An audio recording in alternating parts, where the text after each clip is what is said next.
Room by room, I'm making this house into my forever home, and we've made it to the bathroom. It was a blank slate with outdated fixtures, linoleum flooring, and no personality. I began by taking the doors off of the vanity. These are solid wood, and the vanity was still in great shape.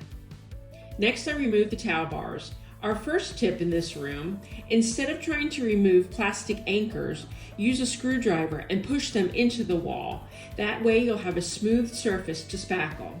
The handles on the vanity were outdated, so I removed them and filled just one of the holes with wood filler.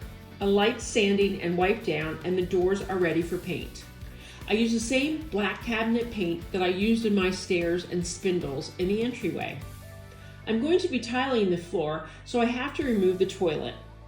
After turning off the water, I flushed the toilet, then removed the tank water using a cloth and a bucket.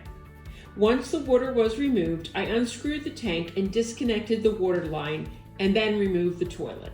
Onto the floor. By sanding the linoleum, I don't have to put down a membrane. After cleaning the floor, I measured and found the center of my floor. Working from the center towards the toilet area, I began to lay the tile. I used the same tile that I used in the entranceway. Why? I had tile left over. I love black and white tile, and it gives the house a cohesive look. Next, I painted the walls a bright golden color, which matched the wallpaper I was planning to use. After laying the tile, I realized the toilet would have to be raised up higher. This was something I don't know how to do. I found the perfect plumber for the job using Thumbtack.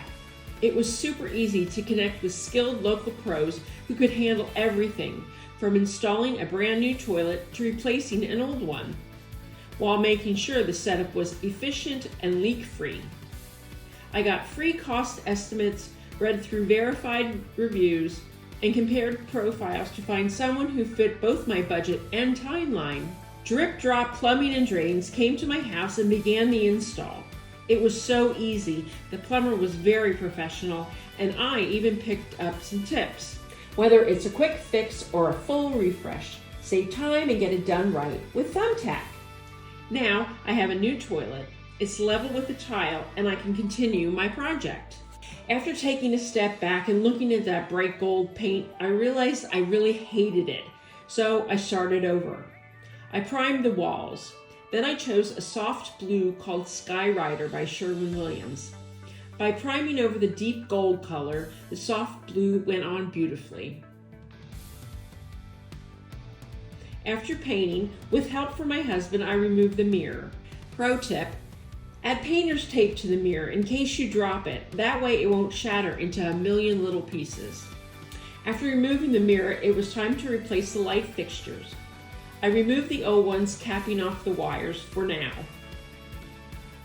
Using my little giant ladder, it was easy to be at the right height to hang my new wallpaper. I picked a different wallpaper than I had before so that this one would go with the blue paint. It was peel and stick, which I had never used before, and it was really easy. And the hardest part was matching the design. Here's another pro tip. Use a large putty knife along with a utility knife for a nice clean edge. Just move the putty knife along as you cut. Now to hang the new light fixtures. I chose a schoolhouse light as we have them throughout our home. I painted the vanity black using the same cabinet paint I used on the stairs. New black faucets were easy to install. The vanity needed fresh caulk, so I used Tite Bond Pro Grade caulk. With a wet paper towel, cleanup was easy. I caulked the entire vanity, including around the drain. Now to grout the floor. My dog Gus and I used premix grout, which makes the job so easy. I just applied it with a plastic putty knife, pushed the grout into the seams using a float, and cleaned as I went. I chose a 3-peg towel hook, checking for height by hanging a towel before putting them onto the wall. We're in the home stretch now. Mirrors are next. I decided on 2 separate mirrors instead of one big one. They came with French cleats to hang the mirror onto the wall. I had to use anchors as there weren't studs where I wanted to hang them. I chose brushed gold edge mirrors for another color other than black. Time to put the doors on the vanity. I reused the hinges and replaced the handles with brushed gold knobs. I caulked the toilet using Tide Bond Pro Grade caulk. Here's a tip: if you don't use an entire tube of caulk, put an eye-hook screw into the opening. It will keep your caulk fresh and it's easy to remove. So here it is. I love the blue so much. It's so fresh and light. The wallpaper behind the vanity really ties the black and white floor together with the walls. I added white and black towels and a black and white shower curtain. I even found a blue soap dispenser and toothbrush holder. So now you've seen my kitchen makeover, my primary bedroom, the entryway, and the bathroom. Now we're making our way outside to create some serious curb appeal. How exciting! Room by room, this house is starting to look like my forever home. Thanks to Hometalk for sponsoring this video. Hi, I'm Alicia. I'm a DIY enthusiast who's tackled everything from crafting to curb appeal across 11 homes. This one's forever. Follow along as I transform my house into my forever home, sharing my best DIY tips and tricks along the way to help you create yours too. So let's get started. Room by room, I'm making over this house into my forever home. Next up is the entryway. I pulled up the plastic treads. Tackling the wood flooring was another job that was harder than I thought. I know many people will be horrified that I removed a solid wooden floor, but it was damaged in some places and really aged the house. Back to the stairs, I realized the bottom 5 steps were oak, so I knew I had to do something. I couldn't cover them up.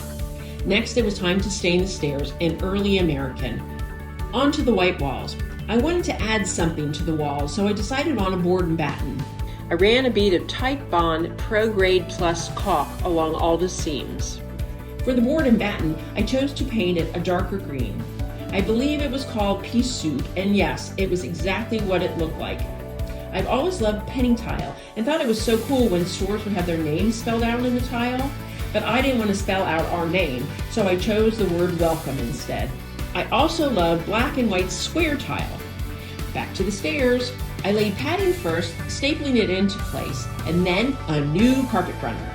So what do you think of my entryway now? The plain white walls are gone, the damaged wood floor is gone, the word for the steps, oh wow! I keep my front door open all the time, so if somebody is walking by our house, they can see how cool it looks. Room by room, this house is starting to look like my forever home.